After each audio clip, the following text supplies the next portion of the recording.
Pasta 4. Thalia põe fogo na Nova Inglaterra. Ártemis nos assegurou de que a aurora ia despontando, mas dava para duvidar disso. Estava mais frio e mais escuro e nevava mais do que nunca. No alto da colina, as janelas de Westover Hall estavam completamente sem luz. Eu me perguntava se os professores já teriam percebido que os D'Angelos e o Dr. Espinheiro tinham desaparecido. Eu não queria estar por perto quando notassem.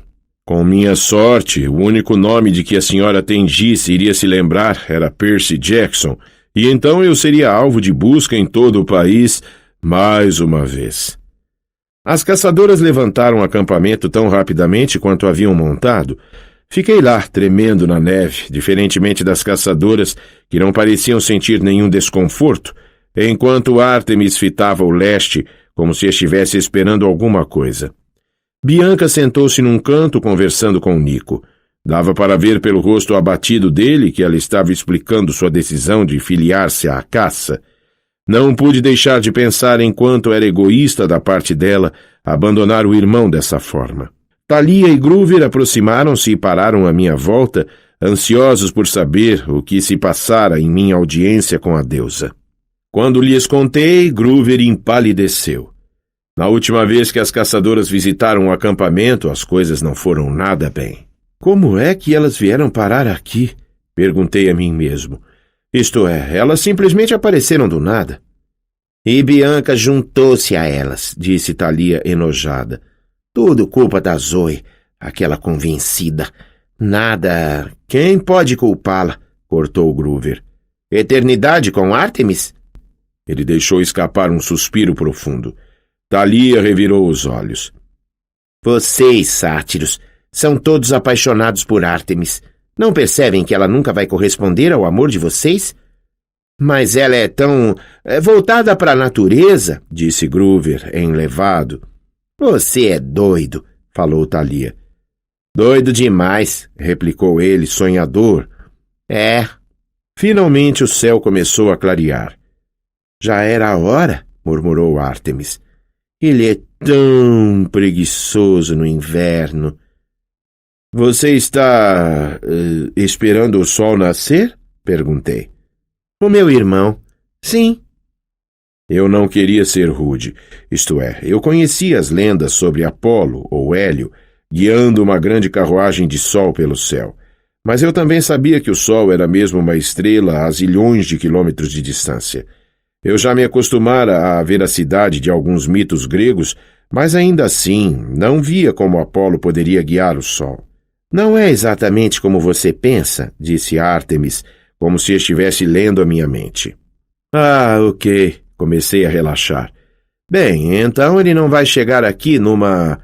Houve uma súbita explosão de luz no horizonte. Um jato de calor. Não olhe, advertiu Ártemis. Não antes de ele estacionar. Estacionar? Desviei meus olhos e vi que os outros estavam fazendo o mesmo. A luz e o calor aumentaram até que tive a sensação de que meu casaco de inverno estava se derretendo sobre meu corpo. Então, de repente, a luz cessou. Eu olhei e não conseguia acreditar. Era o meu carro. Bem, o carro que eu queria, pelo menos. Um Maserati Spider conversível, vermelho. Era tão impressionante que resplandecia.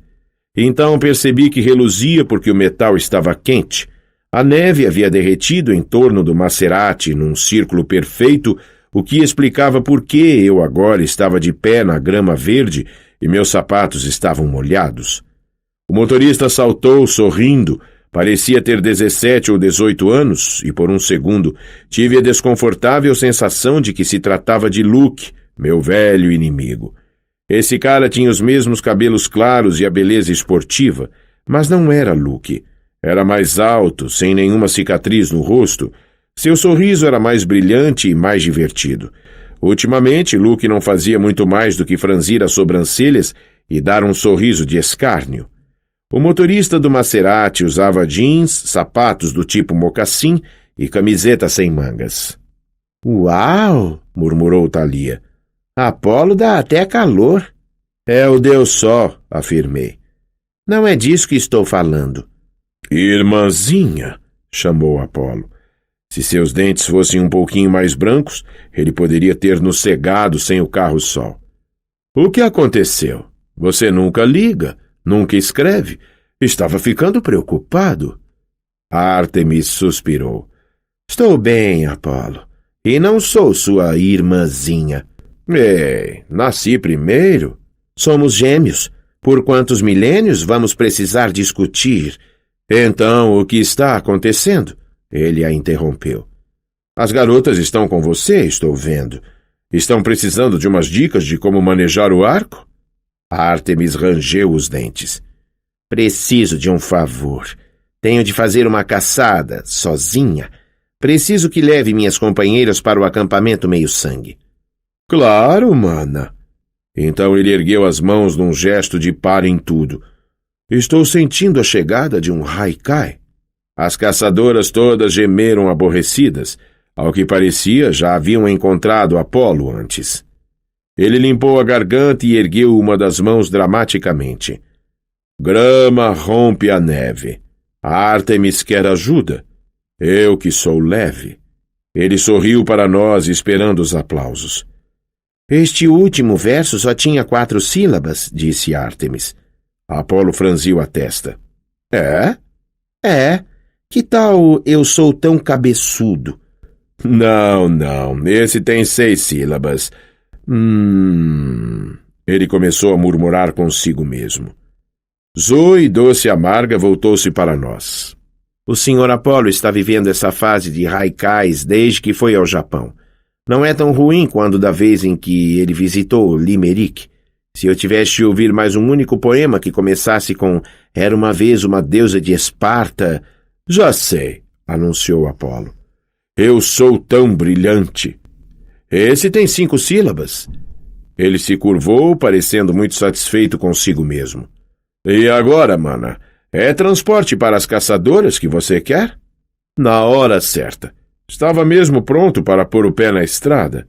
Esses semideuses também precisarão de carona, disse Ártemis, apontando para nós. Alguns dos campistas de Quiron. Sem problema, Apolo nos inspecionou. Vamos ver. Thalia, certo? Ouvi tudo a seu respeito. Thalia enrubesceu. Oi, Sr. Apolo. Filha de Zeus, não é? E o que faz de você, minha meio-irmã? Era uma árvore, não era? Que bom que você está de volta. Odeio quando garotas bonitas se transformam em árvores.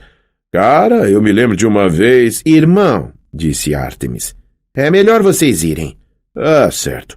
Então ele olhou para mim e seus olhos se estreitaram. Percy Jackson? Sim, isto é, sim, senhor. Parecia estranho chamar um adolescente de senhor, mas eu havia aprendido a ser cauteloso com os imortais. Eles costumavam se ofender facilmente, e então explodiam as coisas. Apolo me examinou, mas não falou nada, o que eu achei um pouco sinistro. Bem, disse ele afinal, é melhor carregarmos o carro, hã? A carona só segue uma direção, o oeste, e se vocês perderem, perderam. Olhei para o Maserati, que acomodaria 2 pessoas no máximo. Éramos cerca de 20. Carro legal, disse Nico. Obrigado, garoto, replicou Apolo. Mas como vamos todos caber? Apolo pareceu só então perceber o problema. Bem, eu detesto mudar do modo carro esportivo, mas suponho... Ele pegou a chave do carro e apertou o botão do alarme. Clique, clique. Por um instante o carro reluziu novamente. Quando o fulgor morreu, o Maserati havia sido substituído por uma daquelas vans de teto arredondado, como as que usávamos nos jogos de basquete da escola. Certo, disse ele. Todo mundo para dentro. Zoe ordenou às caçadoras que começassem a carregar suas coisas. Ela pegou sua mochila de acampamento e Apolo disse, Aqui, doçura, deixe que eu levo. Zoe recuou. Seus olhos faiscaram, letais. Irmão, repreendeu-o Ártemis, não ajude minhas caçadoras. Não olhe para elas, não fale ou flerte com elas, e não as chame de doçura. Apolo estendeu as mãos abertas. Ah, desculpe, esqueci. Ei, mana, para onde você vai por falar nisso? Caçar, respondeu Ártemis. Mas não é da sua conta. Ah, eu vou descobrir. Eu vejo tudo. Eu sei de tudo. Ártemis bufou. Apenas leve-os até lá, Apolo, e nada de confusão. Não, não, eu nunca me meto em confusão. Ártemis revirou os olhos, então olhou para nós. Vejo vocês no solstício de inverno. Zoe, você está no comando das caçadoras. Proceda da melhor forma. Faça como eu faria. Zoe empertigou-se. Sim, minha senhora. Ártemis ajoelhou-se e tocou o solo como se procurasse rastros. Quando se levantou, parecia perturbada. É perigoso demais. A fera deve ser encontrada. Ela correu na direção do bosque e desapareceu na neve e nas sombras. Apolo virou-se e sorriu, tilintando as chaves do carro no dedo. Então, disse ele, quem quer dirigir? As caçadoras se amontoaram na van. Todas se apertaram na traseira a fim de ficar o mais longe possível de Apolo e do restante de nós, machos altamente infecciosos. Bianca sentou-se com elas, deixando o irmãozinho na frente conosco. Isso me pareceu uma atitude fria, mas Nico aparentemente não se importou. Isso é tão legal! Exclamou ele, pulando no banco do motorista. Este é o sol de verdade? Pensei que Hélio e Selene fossem os deuses do sol e da lua. Como pode, às vezes, serem eles e às vezes você e Ártemis? Redução de pessoal, respondeu Apolo. Os romanos começaram tudo, mas não podiam bancar todos aqueles sacrifícios nos templos, então dispensaram Hélio e Selene e embutiram suas responsabilidades nas descrições de nossas tarefas. Minha mana ficou com a lua, eu com o sol. Foi bem irritante no início, mas pelo menos ganhei esse carro maneiro. Mas como é que ele funciona? Perguntou Nico. Pensei que o sol fosse uma grande bola de gás pegando fogo. Apolo riu e bagunçou os cabelos de Nico. Esse rumor provavelmente começou porque Ártemis costumava me chamar de bola de gás pegando fogo. Na verdade, garoto, depende se você está falando de astronomia ou de filosofia. Quer falar de astronomia? Ah, que graça tem nisso. Quer falar sobre como os humanos imaginam o Sol? Ah, isso já é bem mais interessante. Para muita coisa, eles pegam carona no Sol. Por assim dizer. O Sol os mantém aquecidos, faz crescer suas plantações, movimenta motores, faz com que tudo pareça bem melhor. Este carro é construído de sonhos humanos sobre o Sol, garoto. É tão antigo quanto a civilização ocidental. Todos os dias ele cruza o céu de leste para oeste, iluminando todas aquelas insignificantes vidinhas mortais. O carro é uma manifestação do poder do Sol, a forma como os mortais o percebem. Faz sentido? Nico balançou a cabeça negativamente. Não. Bem, então pense nisso aqui apenas como um carro solar poderoso e perigoso de verdade. Posso dirigir? Não, não. Novo demais. Ha! Groover levantou a mão. Não, disse Apolo. Peludo demais. Seus olhos passaram por mim e fixaram-se em Thalia. Filha de Zeus, disse ele. Deus do céu, perfeito. Ah, não. Thalia sacudiu a cabeça. Não, obrigada. Ora, venha, chamou Apolo. Quantos anos você tem? Thalia hesitou. Não sei. Era triste, mas era verdade. Ela foi transformada em árvore aos 12 anos e isso aconteceu 7 anos atrás. Portanto, ela teria 19, se contássemos os anos.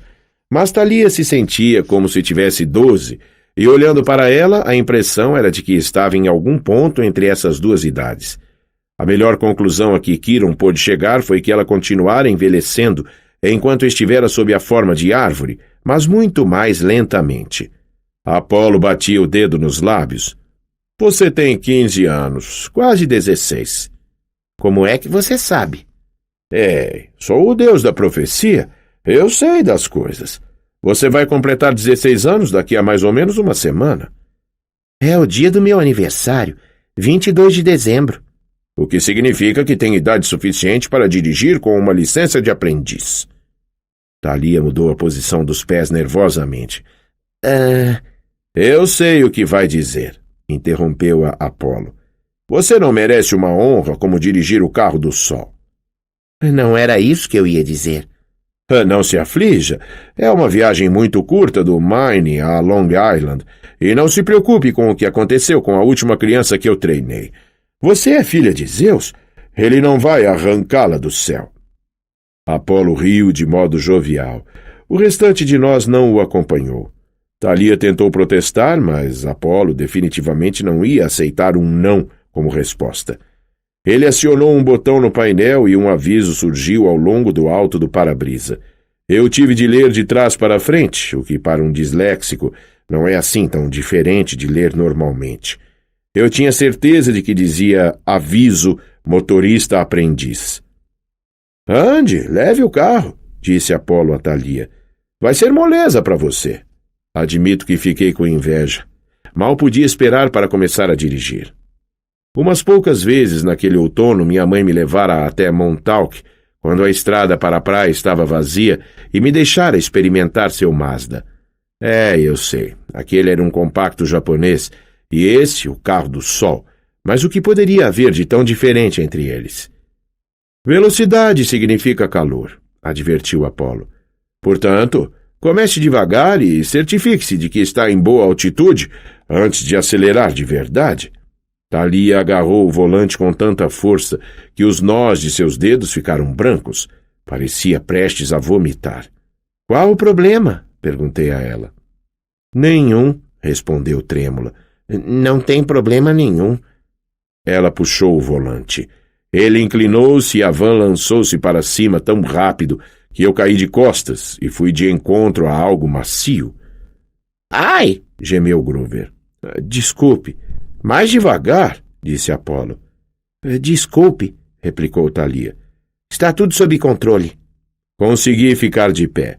Olhando pela janela, vi um anel de árvores fumegantes na clareira de onde havíamos decolado. Thalia, disse eu, calma no acelerador. Já entendi, Percy, disse ela, rangendo os dentes, mas manteve o veículo acelerado. Relaxe, falei. Já estou relaxada, exclamou ela, tão rígida que parecia feita de madeira. Precisamos guinar para o sentido sul, para Long Island, informou Apolo. Vire para a esquerda. Thalia puxou bruscamente o volante e mais uma vez me atirou de encontro a Groover, que gritou. A outra esquerda, sugeriu Apolo. Cometi o erro de olhar novamente pela janela. Estávamos agora na altura em que os aviões voam, tão alto que o céu começava a aparecer negro. Ah, disse Apolo, e tive a sensação de que ele estava se forçando a parecer calmo. Um pouco mais baixo, doçura. Cape Cod está congelando. Thalia inclinou o volante. Seu rosto estava branco como giz, a testa gotejava suor. Alguma coisa estava decididamente errada. Eu nunca a tinha visto assim. A van embicou para o chão e alguém gritou. Talvez tenha sido eu mesmo. Agora estávamos seguindo direto para o Oceano Atlântico a mais de 1.500 km por hora. A costa da Nova Inglaterra à nossa direita, e estava ficando quente na van. Apolo fora atirado para algum lugar no fundo, mas começou a transpor as fileiras de assentos. Assuma o volante, implorou-lhe Groover. Não se preocupem, disse Apolo, mas ele parecia bastante preocupado. Ela só precisa aprender a... Opa! Então vi o que ele estava vendo. Bem debaixo de nós havia uma cidadezinha da Nova Inglaterra coberta de neve. Pelo menos estava assim antes. Enquanto eu observava, a neve derretia nas árvores, nos tetos, nos gramados. O campanário branco da igreja ficou marrom e começou a soltar fumaça. Pequenas faixas de fumaça, como velas de aniversário, saltavam por toda a cidade. Árvores e telhados pegavam fogo. Suba! Gritei. Havia um brilho selvagem nos olhos de Thalia. Ela puxou o volante para trás e dessa vez me segurei. Enquanto subíamos rapidamente, pude ver pela janela de trás que os incêndios na cidade estavam sendo apagados pela súbita rajada de frio. Lá! Apontou Apolo. Long Island, bem à frente. Vamos reduzir, querida. Thalia ia como um trovão em direção ao litoral norte de Long Island. Lá estava o acampamento meio-sangue, O vale, o bosque, a praia. Dava para ver o pavilhão do refeitório, os chalés, o anfiteatro. Estou no controle, murmurou Thalia. Estou no controle. Estávamos a apenas algumas centenas de metros agora. Freie, disse Apolo. Eu posso fazer isso. Freie! Thalia enfiou o pé no freio e o carro do sol desceu num ângulo de 45 graus no lago de canoagem do acampamento Meio-Sangue com um grande flush. O vapor subiu, fazendo várias náiades saírem apressadas da água, como cestas de vime trançadas pela metade. A van foi quicando pela superfície junto a algumas canoas emborcadas, metade queimadas. Bem, disse Apolo com um sorriso corajoso, você tinha razão, minha querida. Estava tudo sob controle. Vamos ver se não cozinhamos alguém importante, está bem? Pasta 5. Faço uma ligação subaquática. Eu nunca tinha visto o acampamento Meio-Sangue no inverno, e a neve me surpreendeu. Ora, o acampamento tem o último modelo de controle mágico do clima. Nada atravessa seus limites a menos que o diretor, o Sr. D, queira. Pensei que fosse estar quente e ensolarado, mas em vez disso a neve tivera permissão para cair levemente. O gelo cobria a pista de carruagens e os campos de morango. Os chalés estavam decorados com minúsculos pisca-piscas, como luzes de Natal, só que pareciam bolas de fogo de verdade. Mais luzes brilhavam no bosque e, o mais estranho de tudo, um fogo bruxuleava na janela do sótão da casa grande, onde vivia o oráculo, aprisionado em um velho corpo mumificado. Eu me perguntei se o espírito de Delfos estaria assando marshmallows lá em cima ou qualquer coisa parecida. Uau! Exclamou Nico, descendo da van. Aquilo é uma parede de escalada? É, respondi. Por que tem lava descendo por ela? Um pequeno desafio extra. Venha, vou apresentá-lo a Kiron. Zoe, você já conhece? Conheço Kiron, disse Zoe rigidamente. Diz-lhe que estaremos no chalé 8. Caçadoras, segui-me. Vou indicar o caminho, ofereceu-se Groover. Conhecemos o caminho. Ah, sério, não é trabalho nenhum. É fácil se perder aqui, se você não... Ele tropeçou numa canoa e se ergueu ainda falando. Como meu velho pai bode costumava dizer. Venham. Zoe revirou os olhos, mas acho que concluiu que não tinha como se livrar de Groover. As caçadoras colocaram as mochilas e os arcos nos ombros e seguiram em direção aos chalés. Quando Bianca de Ângelo começava a se afastar, inclinou-se e sussurrou alguma coisa no ouvido do irmão. Olhou para ele em busca de resposta, mas Nico se limitou a franzir as sobrancelhas e se afastar dela. Cuidem-se, doçuras! Gritou Apolo para as caçadoras e piscou para mim. Cuidado com aquelas profecias, Percy. Vejo você em breve. O que você quer dizer? Em vez de responder, ele saltou de volta na van. Até mais, Thalia! Gritou. E, comporte-se! Ele dirigiu-lhe um sorriso travesso, como se soubesse de algo que ela não sabia. Então fechou as portas e ligou o motor. Virei-me de lado quando a carruagem do sol decolou numa explosão de calor. Quando olhei para trás, o lago estava fumegando. Um Maserati vermelho ergueu-se acima do bosque, ficando mais brilhante e subindo cada vez mais até desaparecer num raio de sol. Nico ainda parecia irritado. Perguntei-me o que a irmã teria lhe dito. Quem é Kiron? Perguntou ele. Não tenho sua estatueta. Nosso diretor de atividades, respondi. Ele é... Bem, você vai ver. Se essas caçadoras não gostam dele, resmungou Nico, isso já é muito bom para mim. Vamos. A segunda coisa que me surpreendeu no acampamento era quanto estava vazio. Bem, eu sabia que a maior parte dos meio-sangues só treinava durante o verão. Apenas os que ficam o ano todo estariam ali. Aqueles que não tinham casa para onde ir ou que seriam excessivamente atacados por monstros se saíssem. Mas tampouco parecia que estes eram muitos. Avistei Charles Beckendorf, do chalé de Hefesto, alimentando a forja do lado de fora do arsenal do acampamento. Os irmãos Stowe, Travis e Connor, do chalé de Hermes, forçavam o cadeado da loja do acampamento. Alguns garotos do chalé de Ares travavam uma guerra de bolas de neve com as ninfas dos bosques à margem da floresta. Isso era tudo. Nem mesmo minha amiga rival do chalé de Ares, Clarice, parecia estar por ali. A casa grande estava decorada com fileiras de bolas de fogo vermelhas e amarelas que aqueciam a varanda, mas aparentemente não ateavam fogo a nada. Lá dentro as chamas crepitavam na lareira. O ar cheirava a chocolate quente. O Sr. D, o diretor do acampamento, e Kiron jogavam cartas tranquilamente no chão. A barba castanha de Kiron estava mais peluda por causa do inverno. Os cabelos cacheados pareciam um pouco mais compridos. Ele não estava se passando por professor esse ano, então acho que podia se dar ao luxo de ser casual. Vestia um suéter felpudo com estampa de marca de patas e tinha no colo um cobertor que quase ocultava por completo a cadeira de rodas. Ele sorriu quando nos viu. Percy, Thalia. E esse deve ser Nico de Ângelo, apresentei. Ele e a irmã são meio-sangues. Kiron deu um suspiro de alívio. Vocês tiveram sucesso, então. Bem, seu sorriso desapareceu.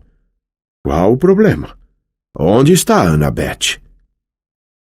Puxa, disse o Sr. D numa voz entediada. Mais um perdido? Tentei não prestar atenção ao Sr. D, mas era difícil ignorá-lo em seu conjunto de estampa de leopardo laranja neon e os tênis de corrida roxos, como se o Sr. D tivesse corrido um único dia em sua vida imortal. Uma guirlanda de louro dourada estava caída de lado em sua cabeleira negra cacheada, o que devia significar que ele havia ganhado a última partida. O que quer dizer? Perguntou Thalia. Quem mais está perdido? Neste exato momento, Groover entrou trotando na sala, sorrindo feito louco.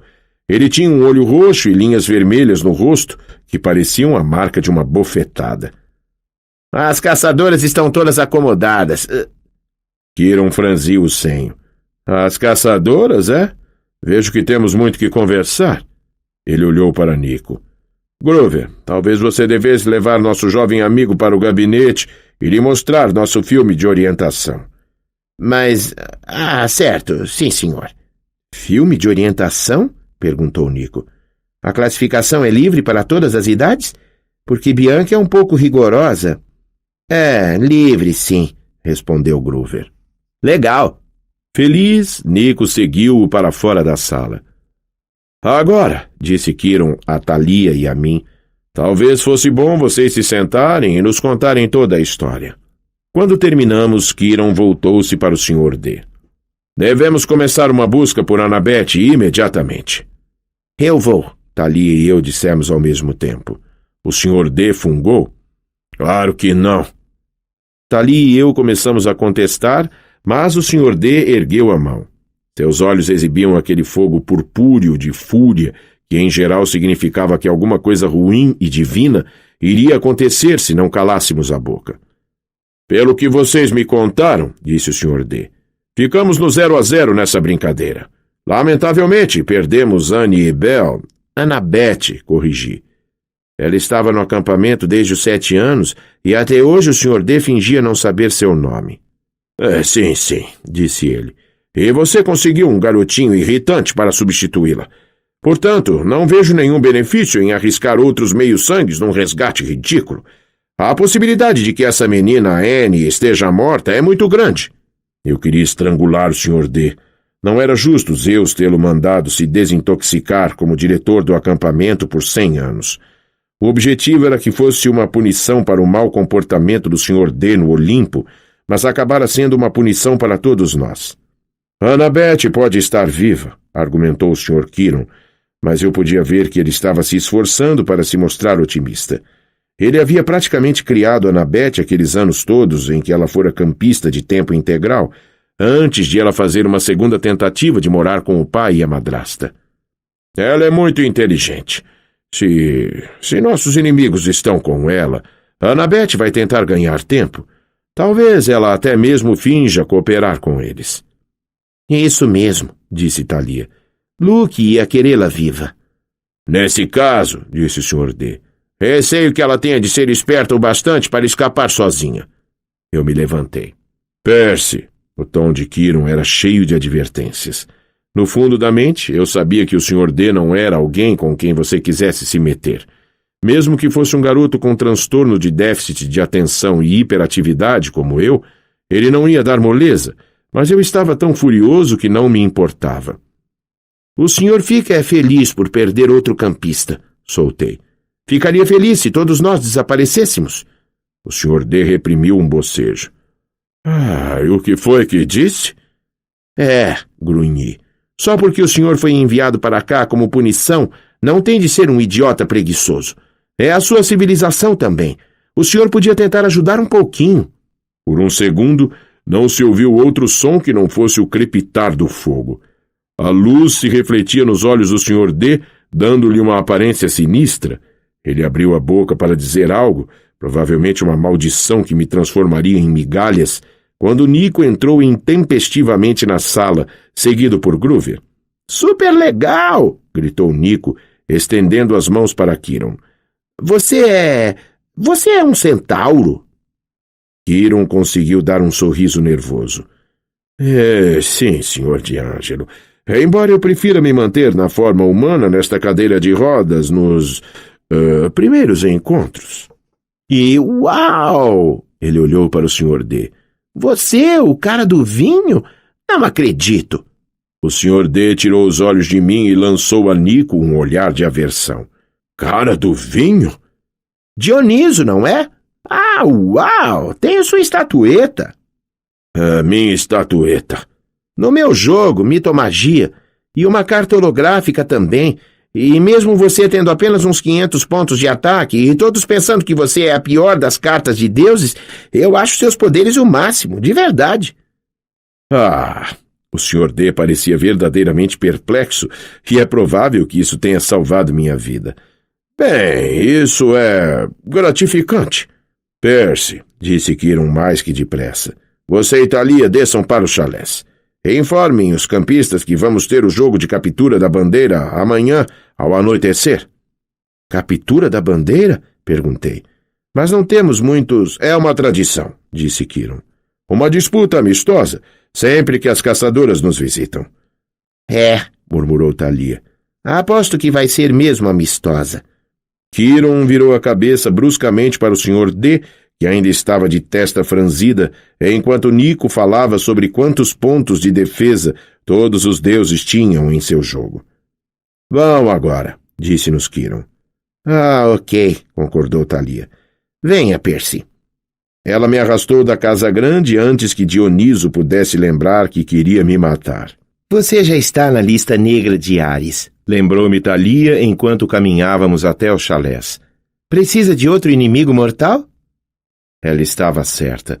No meu primeiro verão como campista, eu me envolvera numa luta com Ares e agora ele e todos os seus filhos queriam me matar.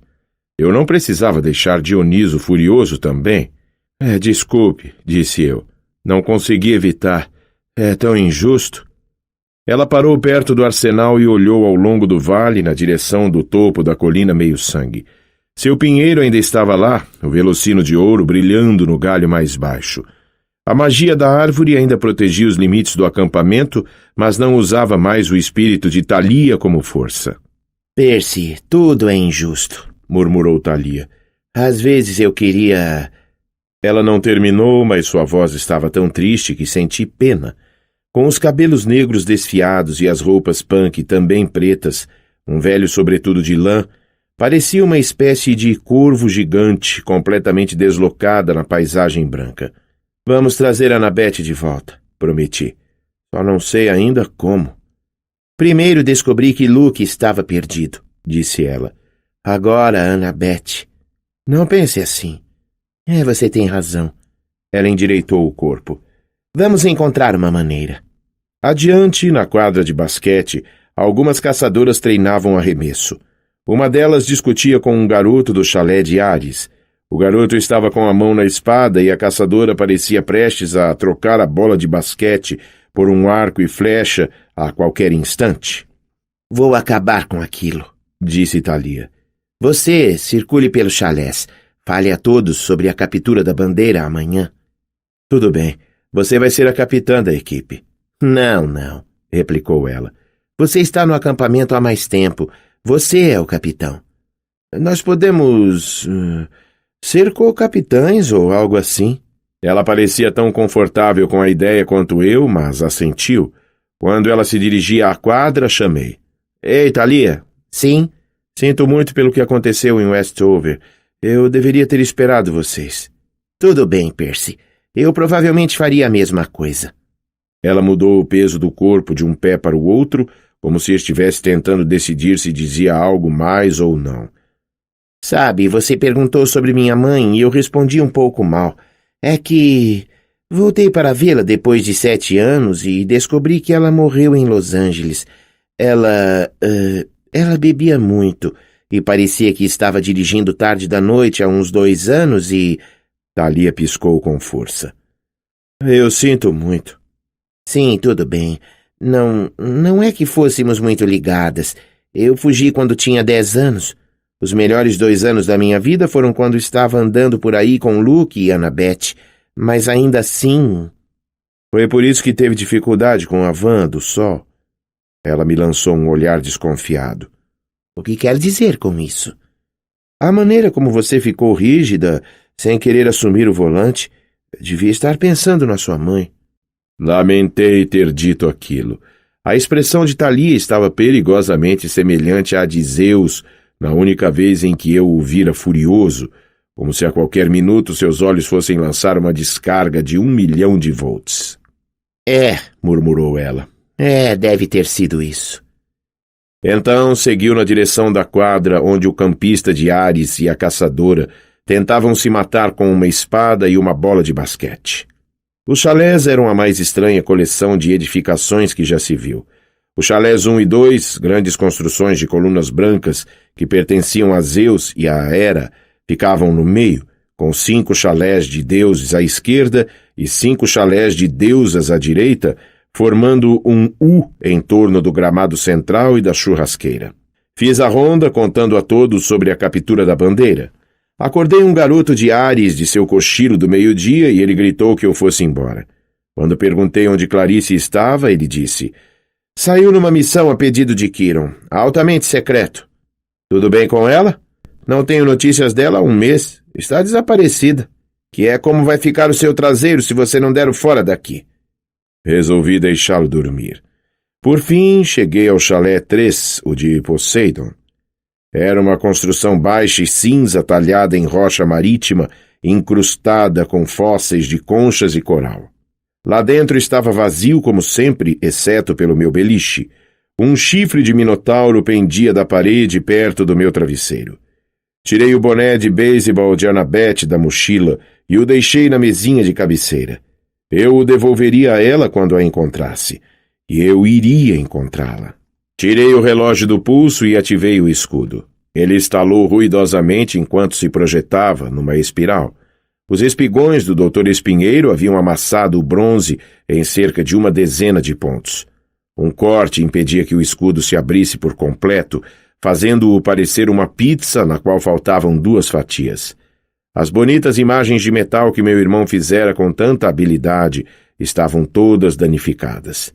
Na imagem em que eu e Annabeth lutávamos contra a Hidra, parecia que um meteoro havia aberto uma cratera em minha cabeça. Pendurei o escudo em seu gancho perto do chifre do Minotauro, mas agora era doloroso olhá-lo. Talvez Beckendorf, do chalé de Hefesto, pudesse consertá-lo para mim. Ele era o melhor ferreiro de armas no acampamento. Eu falaria com ele no jantar. Estava olhando o escudo quando percebi um som estranho, de água gorgolejando, e notei que havia algo novo no quarto. No fundo do chalé via-se uma grande bacia de rocha marítima cinza, com uma torneira semelhante à cabeça de um peixe esculpida na pedra. De sua boca jorrava um fluxo aquático, uma fonte de água salgada que escorria para a bacia. A água devia ser quente, pois lançava névoa no ar frio do inverno, como em uma sauna, e isso deixava o quarto morno, renovado com o cheiro do mar, como em um dia de verão. Fui até a bacia. Não havia bilhete nem nada, mas eu sabia que só podia ser um presente de Poseidon. Olhei a água e disse: obrigado, pai. A superfície ondulou. No fundo da bacia, moedas reluziam, uma dúzia mais ou menos de dracmas de ouro. Percebi para que servia a fonte. Era um lembrete para eu me manter em contato com a família. Abri a janela mais próxima e a luz do sol invernal criou um arco-íris na névoa. Então pesquei uma moeda na água quente. Íris, ó deusa do arco-íris, disse eu. Aceite a minha oferenda. Joguei uma moeda na névoa e ela desapareceu. Então me dei conta de que não sabia com quem deveria entrar em contato primeiro. Minha mãe? Essa seria a coisa certa para o bom filho fazer, mas ela ainda não devia estar preocupada comigo. Estava acostumada ao meu desaparecimento por semanas ou dias consecutivos. Meu pai? Já fazia muito tempo, quase 2 anos, desde que falara de fato com ele. Mas será que se podia enviar uma mensagem de Íris para um deus? Eu nunca havia tentado. Será que isso o deixaria furioso, como uma ligação de telemarketing ou coisa assim? Hesitei. Então me decidi. Me mostre Tyson, pedi. Nas forjas dos Cíclopes. A névoa estremeceu e a imagem de meu meio-irmão surgiu. Ele estava cercado de fogo, o que teria sido um problema se não fosse um cíclope. Ele se encontrava debruçado sobre uma bigorna, martelando uma lâmina de espada incandescente. Havia uma janela de moldura de mármore atrás dele que dava para a água azul escura, o fundo do oceano. Tyson! Gritei. Ele não me ouviu da primeira vez por causa do barulho do martelo e das chamas. Tyson! Ele se virou e seu único e enorme olho se arregalou. Seu rosto abriu-se num sorriso amarelo e torto.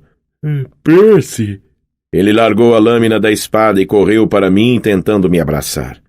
A imagem se tornou embaçada e eu instintivamente recuei. Tyson, é uma mensagem de Íris. Eu não estou aqui de verdade. Ah! Ele voltou a ficar visível, parecia constrangido. Ah, eu sabia disso. Claro. Como você está? Perguntei. Que tal o emprego? Seu olho se iluminou. Estou adorando o trabalho. Olhe! Ele pegou a lâmina quente da espada com as mãos nuas. Fui eu que fiz. É muito legal. Escrevi meu nome nela, bem aqui. Impressionante. Ouça, você fala com o papai com frequência? O sorriso de Tyson desapareceu. Não muito. Papai vive ocupado. Está preocupado com a guerra. O que quer dizer com isso? Tyson suspirou. Enfiou a lâmina da espada pela janela, onde ela fez uma nuvem de bolhas ferventes. Quando Tyson a trouxe de volta, o metal estava frio. Velhos espíritos marítimos estão criando problemas. Egeu, oceano, esses caras. Eu sabia por alto do que ele estava falando. Ele se referia aos imortais que governavam os oceanos nos tempos dos titãs, antes que os olimpianos tomassem o poder. O fato de estarem de volta agora, com o titã Cronos e seus aliados ganhando força, não era nada bom. Tem alguma coisa que eu possa fazer? Perguntei. Tyson sacudiu a cabeça, chateado. Estamos armando as sereias. Até amanhã vão precisar de mais 1000 espadas. Ele olhou para a lâmina de sua espada e suspirou. Os velhos espíritos estão protegendo o barco malvado. O Princesa Andrômeda? Perguntei. O barco de Luke? Fazem com que seja difícil encontrá-lo. Protegem-no das tempestades de papai. Caso contrário, ele o despedaçaria. Despedaçá-lo seria bom. Tyson se animou como se tivesse acabado de lhe ocorrer outro pensamento. Annabeth, ela está aí? Meu coração me pareceu uma bola de boliche. Tyson achava que Annabeth era a melhor coisa do mundo depois de manteiga de amendoim, e ele amava manteiga de amendoim. Não tive coragem de lhe dizer que ela estava desaparecida. Ele começaria a chorar tanto que provavelmente apagaria todas aquelas chamas. Não, ela não está aqui agora. Cumprimente-a por mim, ele sorriu radiante. Meus cumprimentos para Annabeth. Ok, tentei desfazer o nó na garganta. Farei isso. Ei, Percy, não se preocupe com o navio mau, não. Ele vai embora. O que quer dizer? Canal do Panamá, bem longe. Franzi a testa. Por que Luke levaria seu navio de cruzeiro infestado de demônios para lá? A última vez em que o tínhamos visto, ele estava navegando ao longo da costa leste, recrutando meios-sangues e treinando seu exército monstruoso. Muito bem, disse, sentindo-me inseguro. Isso é bom, eu acho. Nas forjas, uma voz masculina gritou alto que não pude entender. Tyson se encolheu. Preciso voltar ao trabalho. O patrão vai ficar uma fera. Boa sorte, irmão. Ok. Diga ao papai... Mas antes que eu pudesse terminar, a visão tornou-se mais tremulante e desapareceu. Eu estava novamente sozinho em meu chalé, sentindo-me mais solitário agora do que antes. Senti-me totalmente infeliz no jantar daquela noite. Certo, a comida estava excelente, como sempre. Não se pode errar com churrasco, pizza e copos de refrigerante que nunca ficam vazios. Os archotes e os braseiros mantinham o pavilhão ao ar livre, quente, mas todos tínhamos de sentar com os companheiros de chalé, o que significava que eu estava sozinho na mesa de Poseidon. Regras do acampamento. Pelo menos os chalés de Hefesto, Ares e Hermes tinham cada um umas poucas pessoas. Nico sentou-se com os irmãos Stoll, pois novos campistas eram sempre colocados no chalé de Hermes se seu pai olimpiano fosse desconhecido. Os irmãos Stoll pareciam estar tentando convencer Nico de que pôquer era um jogo muito melhor do que mitomagia. Torci para que Nico não tivesse dinheiro para perder. A única mesa que parecia estar se divertindo de verdade era a de Ártemis. As caçadoras bebiam, comiam e riam como uma família numerosa e feliz. Zoe ocupava a cabeceira como se fosse a mãe. Ela não ria tanto quanto as outras, mas de tempos em tempos abria um sorriso. Sua fita prateada de tenente brilhava nas tranças negras de seu cabelo. Pensei que ela ficava muito mais simpática quando sorria. Bianca de Ângelo parecia estar se divertindo muito. Tentava aprender queda de braço com a garota grandona que provocara a briga com o garoto de Ares na quadra de basquete. A garota maior a vencia sempre, mas Bianca não parecia se importar. Quando terminamos de comer, Kiron fez o costumeiro brinde aos deuses e deu formalmente as boas-vindas às caçadoras de Ártemis. Os aplausos foram bastante desanimados. Então ele anunciou o jogo amistoso de captura da bandeira para a noite seguinte, o que teve uma recepção muito melhor. Depois disso, voltamos todos para nossos chalés no precoce toque de recolher do inverno. Eu estava exausto, o que significa que adormeci facilmente. Essa foi a parte boa. A ruim foi que tive um pesadelo, e mesmo para os meus padrões, foi impressionante. Annabeth estava numa encosta escura envolta na neblina. O ambiente era muito parecido com o mundo inferior, pois imediatamente senti claustrofobia e não consegui ver o céu lá em cima. Há apenas uma escuridão próxima e pesada, como se estivesse em uma caverna. Annabeth lutava para subir a colina. Antigas colunas gregas de mármore negro, quebradas, espalhavam-se à sua volta como se algo houvesse causado a explosão de um edifício enorme. Espinheiro! Gritou Annabeth. Cadê você? Por que me trouxe aqui? Ela escalou uma área coberta por destroços de uma parede e chegou ao alto da colina. Annabeth arquejou. Lá estava Luke, e sentia dor. Ele se encontrava encolhido no chão pedregoso, tentando se levantar. A escuridão parecia ser mais densa ao redor dele, o nevoeiro espiralando, faminto. Suas roupas estavam em farrapos e seu rosto arranhado e encharcado de suor. — Annabeth! Ele chamou. — Me ajude, por favor! Ela correu até ele. Tentei gritar. — Ele é um traidor! Não confie nele! Mas minha voz não saía no sonho. Annabeth tinha lágrimas nos olhos. Ela estendeu o braço como se quisesse tocar o rosto de Luke, mas no último instante hesitou. — O que aconteceu? Perguntou ela. — Eles me deixaram aqui, gemeu Luke. — Por favor, isso está me matando. Eu não conseguia ver o que havia de errado com ele, que parecia estar lutando contra alguma maldição invisível, como se o nevoeiro o estivesse espremendo para a morte. — Por que eu deveria confiar em você?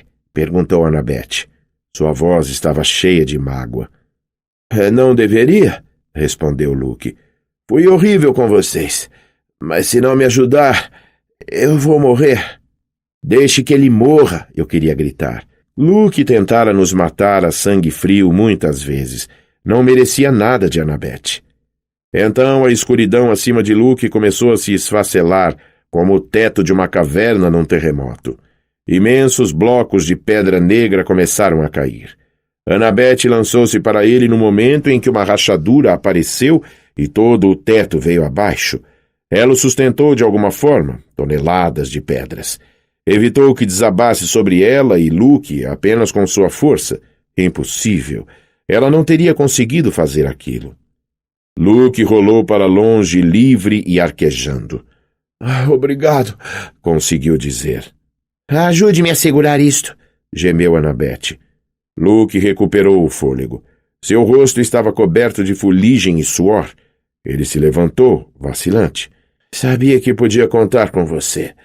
E começou a se afastar enquanto a escuridão ameaçava esmagar Annabeth. Ei, me ajude, implorou ela. Não se preocupe, disse Luke. Sua ajuda está a caminho. É tudo parte do plano. Enquanto isso, tente não morrer. O teto de trevas voltou a desmoronar, empurrando Annabeth contra o chão. Sentei-me, rígido, na cama, agarrando os lençóis. Não havia nenhum ruído em meu chalé, exceto o gorgolejar da fonte de água salgada. O relógio na mesa de cabeceira mostrava que passava pouco da meia-noite. Era só um sonho, mas eu tinha certeza de duas coisas. Annabeth corria um perigo terrível e o responsável era Luke. Pasta 6. Um velho amigo morto vem visitar. Na manhã seguinte, após o café da manhã, contei a Groover sobre meu sonho. Estávamos sentados na campina observando os sátiros correrem atrás das ninfas do bosque pela neve. As ninfas haviam prometido beijar os sátiros caso fossem pegas, mas nunca eram. Em geral, a ninfa deixava o sátiro se aproximar bastante, então se transformava numa árvore coberta de neve e o pobre sátiro se chocava contra ela impetuosamente e ainda acabava coberto por uma pilha de neve. Quando contei a Groover o pesadelo, ele começou a torcer no dedo o pelo desgrenhado de sua perna. — O teto de uma caverna desabou sobre ela? — perguntou ele. — Sim. Que diabos isso quer dizer? Groover balançou negativamente a cabeça. — Não sei. Mas depois do que Zoe sonhou... Epa, o que está dizendo? Zoe teve um sonho assim? Eu não sei exatamente. Por volta das 3 da manhã. Ela foi à casa grande e exigiu falar com Kieran. Parecia que estava em pânico. Espere, como é que você sabe disso? Groover enrubesceu. Eu estava mais ou menos acampado do lado de fora do chalé de Artemis. Para quê?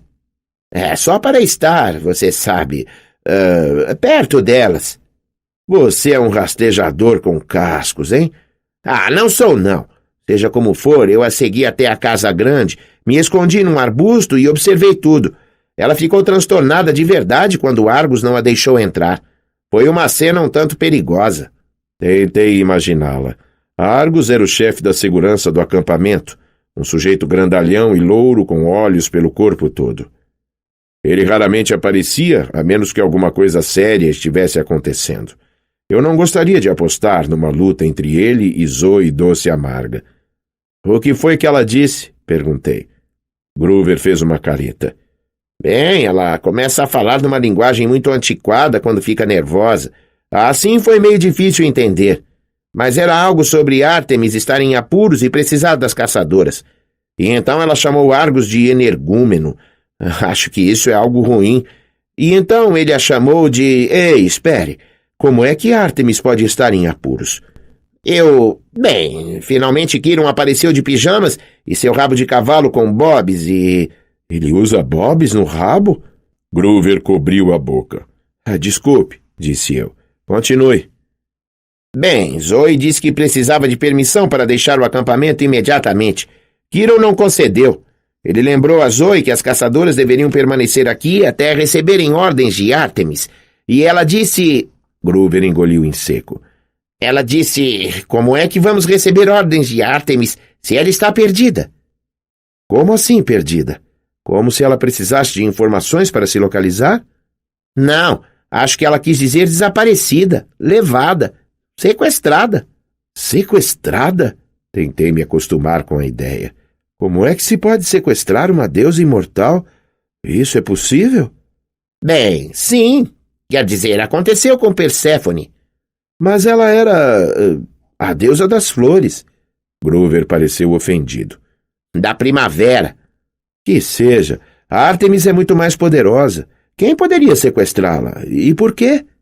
Groover balançou a cabeça negativamente, infeliz.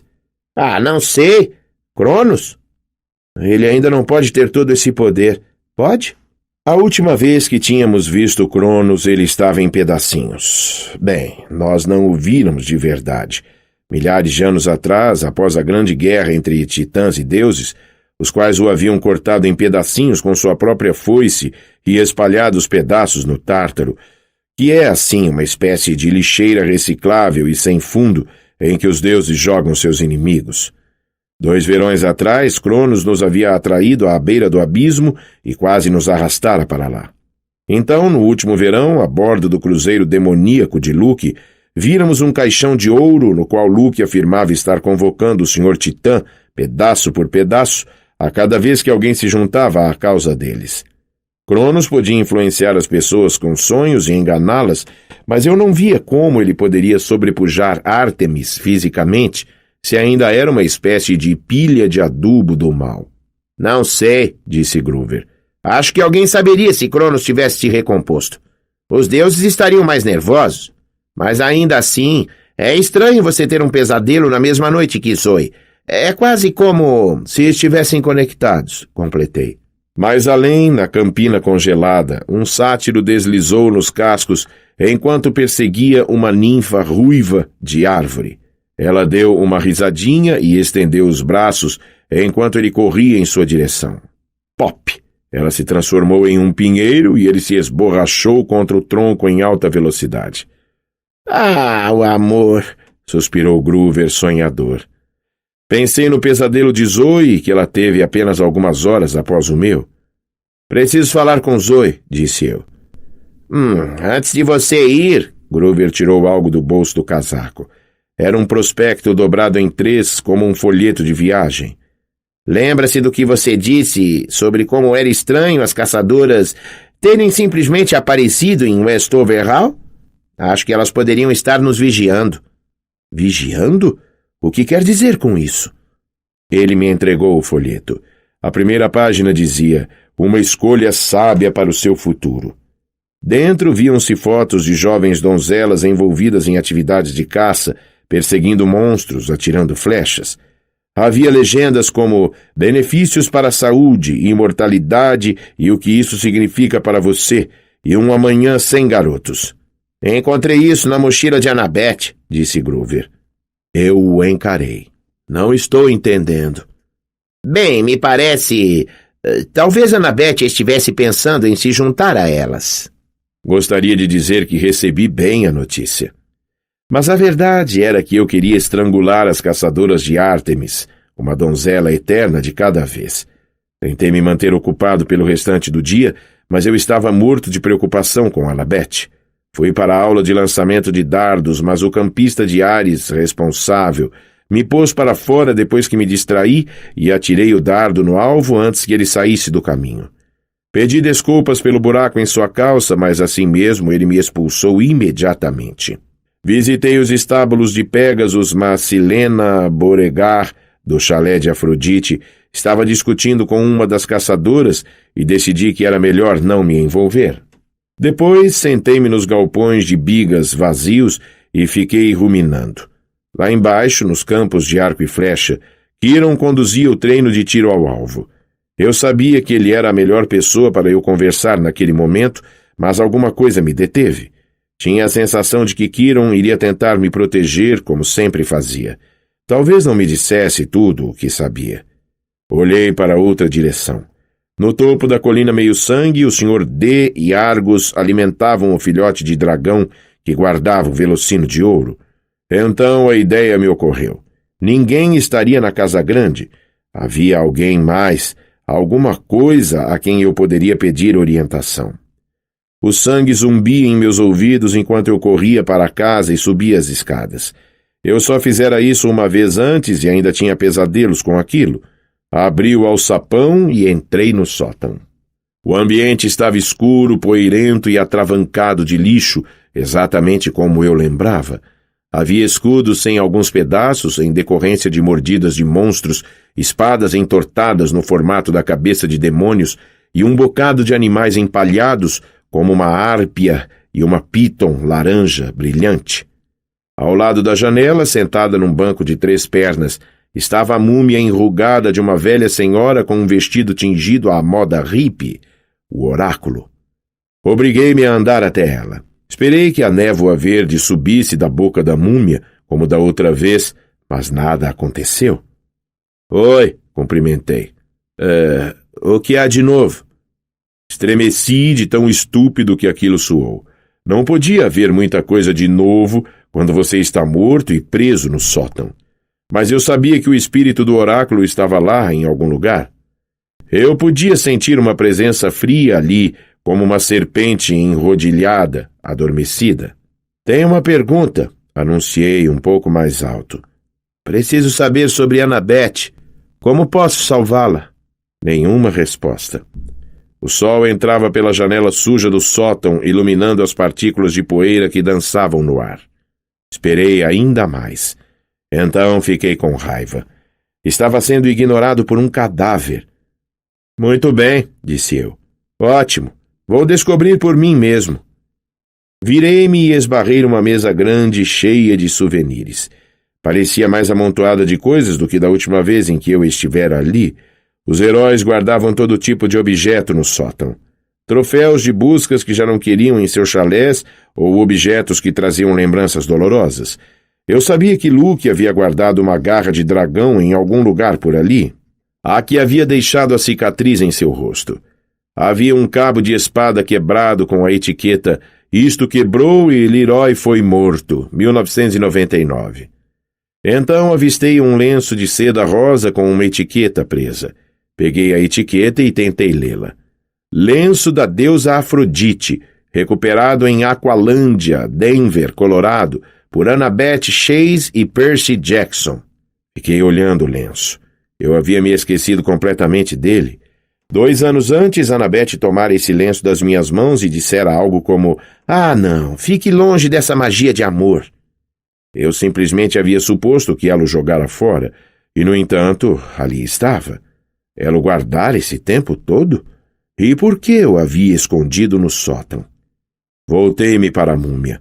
Ela não se movera, mas as sombras em seu rosto faziam parecer que estava sorrindo de uma forma horripilante. Larguei o lenço e tentei não sair correndo em direção à saída. Naquela noite, após o jantar, eu estava seriamente disposto a derrotar as caçadoras e capturar a bandeira. Seria um jogo de curta duração, apenas 13 caçadoras, incluindo Bianca D'Angelo e aproximadamente o mesmo número de campistas. Zoe Doce Amarga parecia muito contrariada. Ela ficava olhando ressentida para Kiron, como se não acreditasse que ele a estava obrigando a fazer aquilo. As outras caçadoras tampouco pareciam muito felizes. Ao contrário da noite anterior, elas não estavam rindo nem brincando. Simplesmente se acotovelavam no pavilhão do refeitório, sussurrando nervosamente entre si enquanto prendiam suas armaduras. Algumas até pareciam ter estado chorando. Creio que Zoe lhes havia falado de seu pesadelo.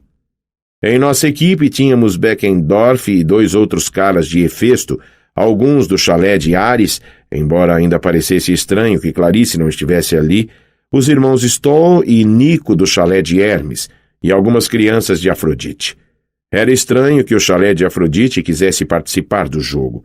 Em geral, eles se sentavam à margem, conversavam e ficavam olhando seus reflexos no rio e coisas assim, mas quando souberam que íamos enfrentar as caçadoras, ficaram ávidos para ir.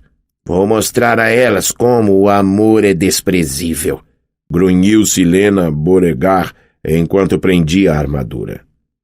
"Vou transformá-las em pó." Com isso, restávamos Thalia e eu. "Eu assumo o ataque", ofereceu-se Thalia. "Você assume a defesa."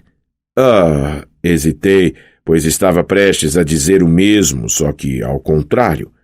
Você não acha que com o escudo e tudo é melhor você ficar com a defesa? Thalia já tinha a Aegis no braço e mesmo nossos colegas de equipe estavam mantendo uma certa distância dela, tentando não acovardar-se diante da cabeça de bronze da Medusa. Bem, eu estava pensando que ele constituiria um ataque melhor, disse Thalia. Além disso, você tem mais prática com a defesa. Fiquei em dúvida se ela estava zombando de mim. Eu tinha tido algumas experiências bem ruins com a defesa na captura da bandeira. No meu primeiro ano, Annabeth havia me colocado como uma espécie de isca e eu quase fora morto com lanças e depois quase devorado por um cão infernal. Tá bem, sem problema, menti. Legal. Thalia virou-se para ajudar alguns filhos de Afrodite que estavam tendo dificuldade para vestir suas armaduras sem quebrar as unhas. Nico de Ângelo correu até mim com um sorriso aberto no rosto. Percy, isto é incrível! O capacete de bronze com pena azul estava caindo em seus olhos e a couraça do peito era 6 números maior. Perguntei-me se eu tinha ficado tão ridículo quando chegara ali. Infelizmente, era provável que sim. Nico levantou a espada com esforço. Vamos chegar a matar a outra equipe? Bem, não. Mas as caçadoras são imortais, não são? Só morrem se caírem em batalha. Além disso, seria incrível se a gente simplesmente, ressuscitasse quando fosse morto, para que pudesse continuar lutando e... Nico, isto é sério. Espadas de verdade. Elas podem machucar. Ele me fitou um tanto desapontado e percebi que tinha falado como minha mãe. Puxa, isso não era um bom sinal. Dei tapinhas no ombro de Nico.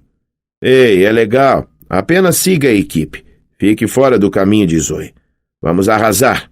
O casco de Kiron ecoou no chão do pavilhão. Heróis, chamou ele. Vocês conhecem as regras. O riacho é a linha divisória. A equipe azul, do acampamento Meio-Sangue, fica com o lado oeste dos bosques. As caçadoras de Ártemis, a equipe vermelha, ficam com o lado leste. Eu serei o juiz e médico do campo de batalha. Nada de ferimentos intencionais, por favor. Todos os itens mágicos são permitidos. Assumam suas posições. Maneiro, sussurrou Nico ao meu lado. Que tipo de itens mágicos? Será que vou ganhar um? Eu estava prestes a dizer que não quando Thalia chamou. Equipe azul, siga-me. Todos gritaram e a seguiram. Tive de correr para alcançá-los e tropecei no escudo de alguém. Acabei não parecendo muito um co-capitão, estava mais para um idiota. Fincamos nossa bandeira no topo do punho de Zeus. Um grupo de pedras no meio do bosque, a oeste, que se você olha do ângulo certo, parece um imenso punho emergindo do chão. Se olhar para ele de qualquer outro ponto, parece uma pilha de gigantescos cocôs de alce, mas Kiron não nos deixava chamar o lugar de pilha de cocô, principalmente depois de ter sido batizado em homenagem a Zeus, que não tem lá um senso de humor dos melhores. De qualquer maneira, era um bom lugar para fincar a bandeira. A rocha mais alta tinha uns 6 metros de altura e era muito difícil de escalar, de modo que a bandeira se encontrava claramente visível, como as regras diziam que deveria ser, e não era importante o fato de os guardas não terem permissão de ficar a menos de 10 metros dela. Deixei Nico de guarda com Beckendorf e os irmãos Stoll, achando que ele estaria fora do caminho e em segurança. Vamos mandar uma isca para a esquerda, disse Thalia ao grupo. Silena, você cuida disso. Entendido. Leve Laurel e Jason. São bons corredores. Abra um amplo arco em torno das caçadoras, atraia o maior número delas que puder. Vou conduzir o grupo de ataque principal para a direita e pegá-las de surpresa. Todos assentiram. Parecia um bom plano e Thalia o expôs com tamanha confiança que não havia mais nada a fazer, senão acreditar que ia dar certo. Thalia olhou para mim. Algo a acrescentar, Percy? Sim. Fiquem atentos à defesa. Temos 4 guardas e 2 patrulheiros. Não é muito para um bosque grande. Vou estar em movimento. Gritem se precisarem de ajuda. E não deixem seus postos, disse Thalia. A menos que vejam uma oportunidade de ouro, acrescentei. Thalia fez uma careta. Não deixem seus postos de jeito nenhum. Certo, a menos Percy. Ela tocou meu braço e me deu um choque. Todo mundo pode dar choques estáticos no inverno, mas quando Thalia faz isso, dói. Acho que é porque o pai dela é o deus dos raios. Ela tem fama de chamuscar as sobrancelhas das pessoas. Desculpe, disse Thalia, embora em sua voz não houvesse um toque de desculpas. Bem, todo mundo entendeu? Todos assentiram. Então nos separamos em pequenos grupos. A trombeta soou e o jogo teve início. O grupo de Silena desapareceu no bosque à esquerda. O grupo de Thalia esperou alguns segundos e então disparou para a direita. Esperei que algo acontecesse. Subi no punho de Zeus a fim de ter uma boa visão do bosque. Eu me lembrava de como as caçadoras haviam irrompido do meio da floresta quando lutaram com o Manticore e estava preparado para algo assim. Um ataque maciço que poderia nos dominar. Mas nada aconteceu. Avistei Silena e seus 2 patrulheiros. Atravessavam correndo uma clareira, seguidos por 5 caçadoras, levando-as para dentro do bosque e afastando-as de Thalia. O plano parecia estar funcionando. Então localizei outro grupo de caçadoras seguindo para a direita, os arcos em prontidão. Deviam ter visto Thalia. O que está acontecendo? Perguntou Nico, tentando subir até onde eu estava. Minha mente estava em disparada. Thalia não ia conseguir escapar, mas as caçadoras estavam divididas. Com tantas delas em cada flanco, o centro devia estar desguarnecido. Se eu fosse rápido... Olhei para Beckendorf. Vocês podem cuidar de tudo? Beckendorf bufou. Claro.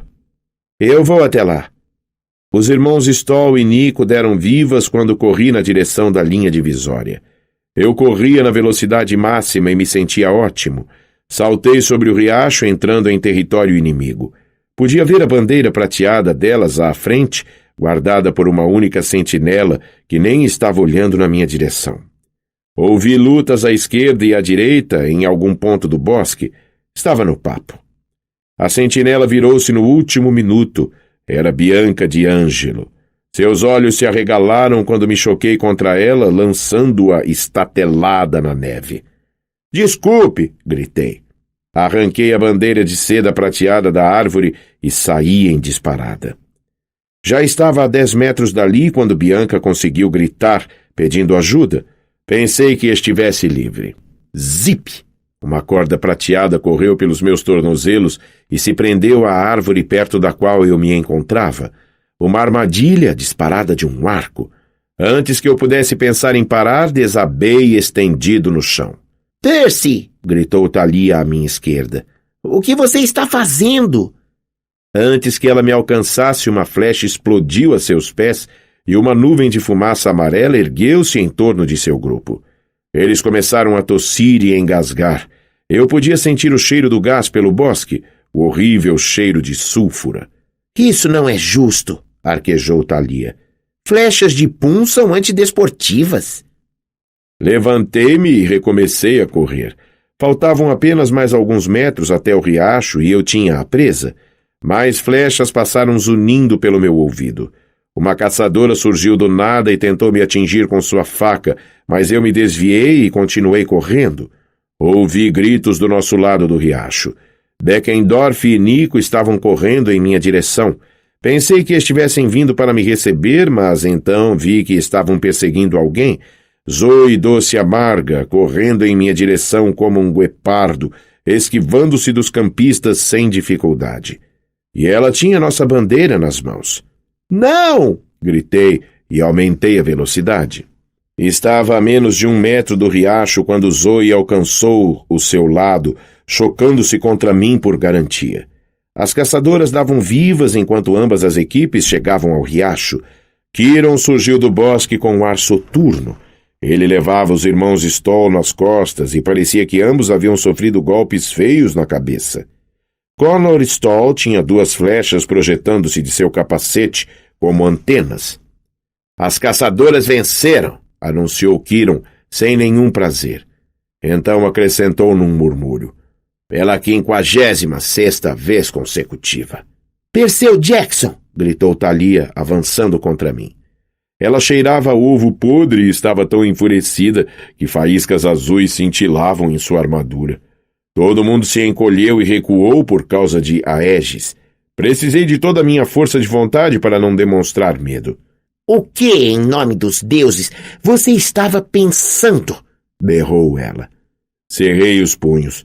Já tivera acontecimentos ruins em número suficiente por um dia, não precisava daquilo. Eu peguei a bandeira, Thalia, balancei-a na cara dela. Eu vi a oportunidade e a aproveitei. Eu cheguei à base delas, gritou Thalia. Mas a bandeira não estava mais lá. Se você não tivesse se intrometido, teríamos vencido. Tinha muitas delas atrás de você. Ah, então a culpa é minha. Eu não disse isso. Ah! Thalia me empurrou e um choque percorreu o meu corpo, lançando-me a cerca de 3 metros na água. Alguns campistas arquejaram. Umas 2 caçadoras abafaram o riso. Desculpe, disse Thalia, empalidecendo. Eu não tive a intenção de... A raiva rugia em meus ouvidos. Uma onda ergueu-se do riacho, explodindo na cara de Thalia e encharcando-a da cabeça aos pés. Eu me levantei.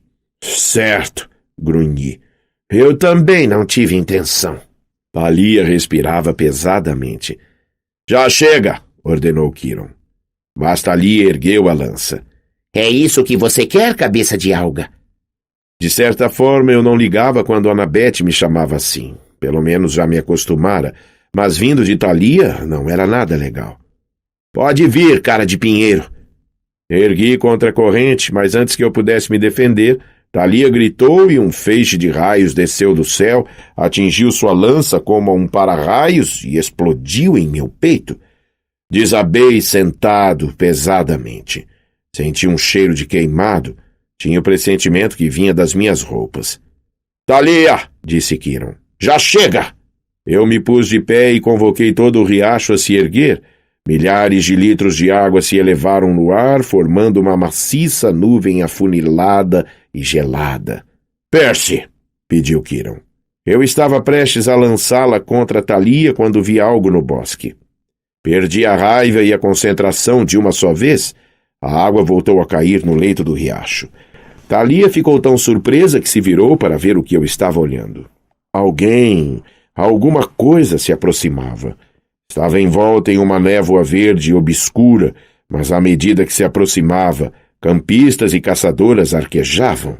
Isso é impossível, disse Kiron. Eu nunca o vira tão nervoso. Ela nunca deixou o sótão. Nunca. E, no entanto, a múmia ressequida que guardava o oráculo arrastou-se adiante até encontrar-se no centro do grupo.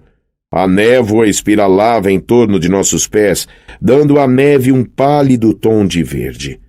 Nenhum de nós ousava mover-se. Então sua voz sibilou no interior da minha cabeça. Aparentemente todos podiam ouvi-la, pois vários taparam os ouvidos com as mãos. Eu sou o espírito de Delfos, disse a voz, porta-voz das profecias de Febo, Apolo, assassino da poderosa Piton. O oráculo me mirava com seus olhos frios e mortos. Então se voltou inconfundivelmente para Zoe doce amarga. Aproxime-se, buscadora, e pergunte. Zoe engoliu em seco. O que preciso fazer para ajudar minha deusa? A boca do oráculo se abriu, deixando sair a névoa verde. Eu vi a imagem imprecisa de uma montanha e uma garota de pé no pico árido. Era Ártemis, mas estava envolta em correntes, agrilhoada às pedras.